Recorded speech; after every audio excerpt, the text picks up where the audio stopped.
നമ്മളവരെ ആദ്യം പിന്നെ മദ്രാസിൽ നിന്നും ബംഗാളിൽ നിന്നും യു പിക്കാരൻ എന്നൊക്കെ പറഞ്ഞ് നിന്ന് അവർക്കൊരു കോമൺ പേരുണ്ട്. നമ്മളുടെ നാട്ടിൽ നിന്ന് ധാരാളം ആളുകൾ വിദേശ രാജ്യങ്ങളിലേക്ക് കുടിയേറിപ്പോകുന്നു. ഭയന്നിട്ട് പിടിച്ചു പറിക്കുന്നവരുണ്ട്, കഞ്ചാവിന് അഡിക്റ്റ് ആയിട്ടുള്ളവരുണ്ട്. അപ്പം അവരെ ഭയന്നിട്ട്, കാരണം ഇവർ പലർക്കും യാതൊരു അഡ്രസ്സും ഇല്ലാത്തവരാണ്. അപ്പം നമ്മൾ അന്യസംസ്ഥാന തൊഴിലാളി എന്ന് വിളിക്കുന്ന പലരും ഈ ബംഗാളിൽ നിന്ന് വരുന്നവർക്കൊരു പ്രത്യേകതയുണ്ട്. ബംഗാളിൽ നിന്ന് വരുന്നവർ മിക്കവാറും ബംഗാളുകാരായിരിക്കില്ല, അവരിൽ നല്ലൊരു ശതമാനം ബംഗ്ലാദേശുകാരായിരിക്കും. അവിടുന്ന് കുറ്റിമറിച്ച് ചാടി ഇപ്പുറത്ത് വരുന്നവരാണ്.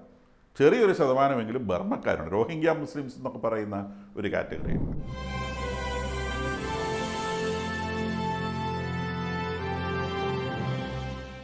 സൺഡേ ശാലോമിലേക്ക് സ്വാഗതം. ഞാൻ ജോസ് ജോൺ മല്ലികശ്ശേരി. സമീക്ഷ.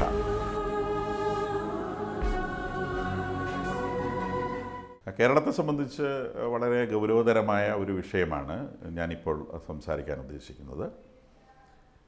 നമ്മളുടെ നാട്ടിൽ നിന്ന് ധാരാളം ആളുകൾ വിദേശ രാജ്യങ്ങളിലേക്ക് കുടിയേറിപ്പോകുന്നത് എന്ന് പറഞ്ഞാൽ ഇവിടുന്ന് വീടും വിട്ടു പോകുന്നത് നമ്മൾ ശ്രദ്ധിക്കുകയും ചർച്ച ചെയ്യുകയും ചെയ്യുന്ന ഒരു വിഷയമാണ്.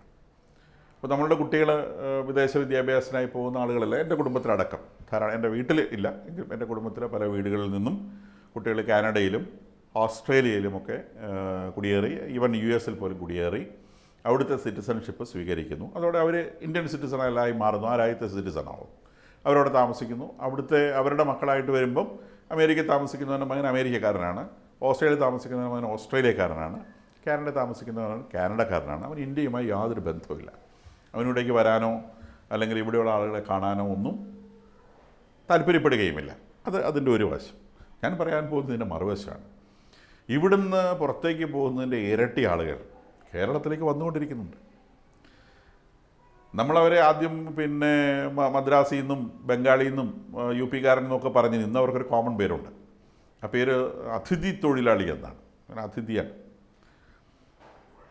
ഇന്നിപ്പം പലരുടെയും വീട്ടിൽ മീൻ വിൽക്കാൻ വരുന്നതും പത്രം വിടാൻ വരുന്നതും പിന്നെ നമ്മൾ തെങ്ങിൻചോട് വകയാൻ വിളിക്കുന്നതൊക്കെ ഈ അതിഥി തൊഴിലാളി എന്ന് വിളിക്കുന്ന കാറ്റഗറിയാണ്. അവർ കീഴടക്കിയ സ്ഥലങ്ങൾ തന്നെയുണ്ട്. പെരുമ്പാവൂർ എന്ന് പറയുന്ന ഒരു സ്ഥലം ഞായറാഴ്ചകളിൽ നാട്ടുകാർ പുറത്തിറങ്ങില്ല. അന്ന് അതിഥി തൊഴിലാളിക്ക് ലീവുള്ള ദിവസമാണ്. അവന്മാർ കള്ളു പിടിച്ച് അവിടുത്തെ സ്ട്രീറ്റുകളിൽ മേയും, കള്ളും കഞ്ചാവ് ഓടിച്ച് പുറത്തിറങ്ങുന്ന ആളുകളെ ആക്രമിക്കും.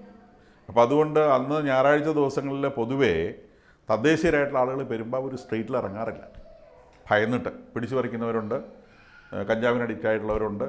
അപ്പം അവരെ ഭയന്നിട്ട്, കാരണം ഇവർ പലർക്കും യാതൊരു അഡ്രസ്സും ഇല്ലാത്തവരാണ്. അപ്പം നമ്മൾ അന്യസംസ്ഥാന തൊഴിലാളി എന്ന് വിളിക്കുന്ന പലരും ബംഗാളിൽ നിന്ന്, ബർമ്മയിൽ നിന്ന് ഒക്കെ കുടിയേറി വന്നവരാണ്, മറ്റു രാജ്യക്കാരാണ്. ഇവർക്ക് രേഖകളൊന്നുമില്ലാതെ ഇവിടെ പാർക്കാൻ സൗകര്യം ചെയ്തു കൊടുക്കുന്ന ചില സംവിധാനങ്ങളിലൂടെയുണ്ട്. ചില പ്രത്യേക മതങ്ങളോ അല്ലെങ്കിൽ ചില പ്രത്യേക രാഷ്ട്രീയ പാർട്ടികളോ ഒക്കെ ഇത്തരം ക്രിമിനൽ ആക്ടിവിറ്റിയുമായി ബന്ധപ്പെട്ട വരുന്ന ആളുകളെ സഹായിക്കാൻ തയ്യാറായിട്ടുണ്ടെന്നുള്ളത് പരസ്യമായൊരു രഹസ്യമാണ്. പല പത്രങ്ങളും സീരിയസ് ആയിട്ട് ഇത്തരം വിഷയങ്ങൾ ഡിസ്കസ് ചെയ്തിട്ടുണ്ട്. അവരുടെ എണ്ണം 1, 2 ഒന്നുമല്ല, 30 ലക്ഷത്തോളം എന്ന് പറഞ്ഞാൽ നമ്മളുടെ ജനസംഖ്യയുടെ, കേരള ജനസംഖ്യയുടെ ഏകദേശം 8% ഇന്ന് അതിഥി തൊഴിലാളി എന്ന് പറയുന്ന ഈ കാറ്റഗറിയാണ്. 30%.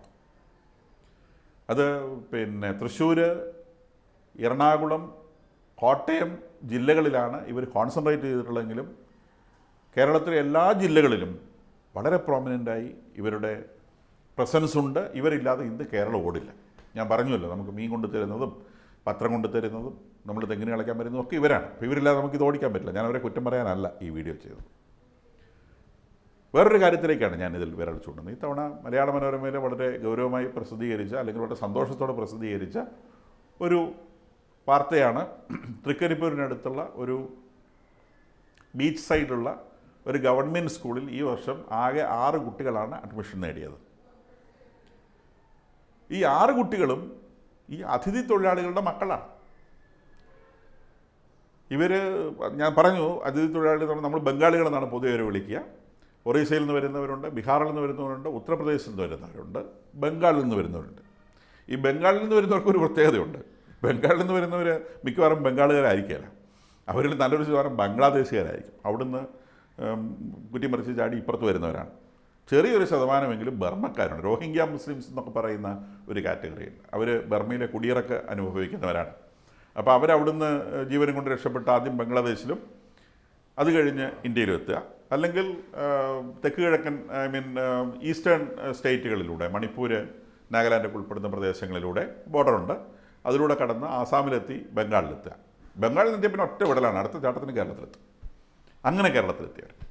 അപ്പോൾ ഇവരുടെ കുട്ടികൾ ഇവരിവിടെ ഫാമിലി ആയിട്ട് വന്ന് തൊഴിൽ ചെയ്യുകയും അവരുടെ കുട്ടികളെ പഠിപ്പിക്കാൻ നമ്മുടെ സ്കൂളുകൾ ഉപയോഗിക്കുകയും ചെയ്യും. അപ്പോൾ അവരുടെ കുട്ടികൾ നമ്മുടെ സ്കൂളിൽ പഠിച്ചു കഴിഞ്ഞാൽ അവരെന്തായി? അവർ മലയാളിയായി. അവരിവിടെ സെറ്റിൽ ചെയ്യും. ഇവിടെ ഒരു 10 സെൻറ്റ് സ്ഥലം വാങ്ങി വീട് വെച്ച് അവർ സെറ്റിൽ ചെയ്യും. അങ്ങനെ ഇപ്പം 30 ലക്ഷം അതുപോലെ ആളുകൾ വന്നുകൊണ്ടേയിരിക്കും. കുറേ പേര് തിരിച്ചു പോകും, പകരം ആളുകൾ വന്നുകൊണ്ടിരിക്കും, തിരിച്ചു പോകും, വന്നുകൊണ്ടിരിക്കും. ഈ വരുന്നവരിൽ നല്ലൊരു ശതമാനം ആളുകളിവിടെ സെറ്റിൽ ചെയ്യും. ഈ സെറ്റിൽ ചെയ്യുന്നുള്ള മക്കളിവിടെ പഠിക്കും, അവർ മലയാളിയായി മാറും.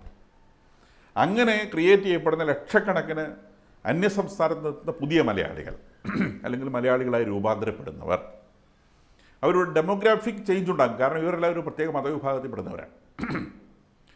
ഇന്ന് കേരളത്തിലൊരു റിലീജിയസ് ബാലൻസ് ഉണ്ട്, പക്ഷേ ആ ബാലൻസ് വളരെ വേഗം ബ്രേക്ക് ചെയ്യപ്പെട്ടുകൊണ്ടിരിക്കുകയാണ്. കാരണം കുഞ്ഞുങ്ങളുടെ ജനനവുമായി ബന്ധപ്പെട്ട് ചില ജില്ലകളിൽ ഭയങ്കരമായിട്ട് കുട്ടികളുണ്ടാവുകയും ഒരു ജില്ലയിൽ 4 ജില്ലയിൽ ഉള്ള ആളുകളെ കഴിഞ്ഞ് കൂടുതൽ ആളുകൾ താമസിക്കുന്ന ജില്ലകളടക്കം നമുക്കുണ്ട്.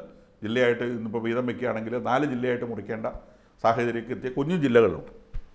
അപ്പോൾ ആ ഡെമോഗ്രാഫിക് ചേഞ്ച് അവിടെ സംഭവിക്കുന്നുണ്ട്. ഡെമോഗ്രാഫിക് ചേഞ്ച് എന്ന് പറഞ്ഞാൽ മതപരമായ ജനസംഖ്യയിൽ ഉണ്ടാകുന്ന ചേഞ്ച് അല്ലെങ്കിൽ ജനങ്ങളുടെ കാറ്റഗറിയിൽ വരുന്ന ചേഞ്ചാണ്. അത് വലിയ സോഷ്യൽ ഇമ്പാക്റ്റ് ഉണ്ടാകും. അതിനകത്തേക്ക് ഇതും കൂടി ആഡ് ചെയ്യപ്പെടും. ഇവരെല്ലാവരും നാളെ റേഷൻ കാർഡ് ഉണ്ടാക്കും, പിന്നെ വോട്ടേഴ്സ് ലിസ്റ്റിൽ വരും. ഇങ്ങനെ എല്ലാം വരുമ്പം നമ്മുടെ സൊസൈറ്റിയുടെ ഭാഗമായി വരുമ്പം അത് കേരളത്തിൻ്റെ ഡെമോഗ്രാഫിക് സ്ട്രക്ചറിൽ വലിയ ചേഞ്ച് വരുത്തും. ഇവിടുത്തെ ഭരണത്തിൽ അത് സ്വാധീനിക്കും, അത് റിഫ്ലക്റ്റ് ചെയ്യും. ഇവിടുത്തെ സോഷ്യൽ ബാലൻസ് അത് റിഫ്ലക്റ്റ് ചെയ്യും. അത് കേരളത്തെ സംബന്ധിച്ച് ഗൗരവതരമായ ദൂരവ്യാപകമായ ഫലങ്ങൾ ഉളവാക്കും. അത് നല്ല ഫലങ്ങളാണോ ചീത്ത ഫലങ്ങളാണോ നിങ്ങൾ ജഡ്ജ് ചെയ്യാം. അപ്പോൾ ഞാൻ ഈ ഒരു ഭാഗത്തേക്ക് വിരൽ ചൂണ്ടിയെന്ന് മാത്രം. ഇത് വളരെ ഗൗരവതരമായ ഒരു ഇഷ്യൂ ആണ് എന്ന് മനസ്സിലാക്കുക.